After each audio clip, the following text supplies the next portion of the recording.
Merci. La parole est à monsieur Jean-Luc Mélenchon. Constance qui me conduisent à revenir sur ce raisonnement. D'abord, on aura appris que vous êtes intéressés et vous comprenez, mes chers collègues LR, que la stabilité et la sécurité sont importants dans l'organisation de sa vie. C'est une très bonne nouvelle parce que c'est ce que nous plaidons du matin au soir en ce qui concerne le travail. Maintenant, venons au fond de l'affaire. Tout ceci n'est pas un raisonnement par rapport aux épargnants, pardon de le rappeler à quelques-uns d'entre vous.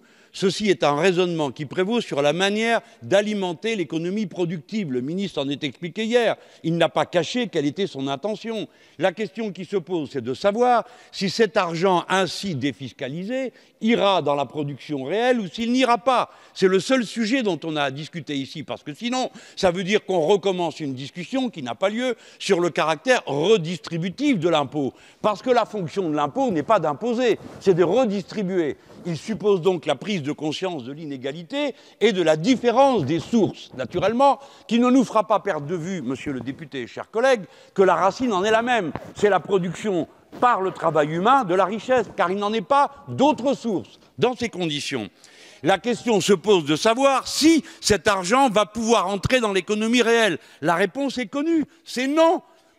Mais non, parce que les produits qui permettraient de cette stabilité n'existent pas, et que deuxièmement, les produits financiers qui sont proposés, produits directs ou dérivés, sont de plus en plus fluides. Et vous remarquerez, vous l'avez dit, parce que je me presse pour tenir dans mes 2 minutes, mais oui, si vous allouez la ressource de cette manière, vous la versez dans un puits qui est un puits sans fond, puisque la circulation du capital n'y est limitée par rien du tout.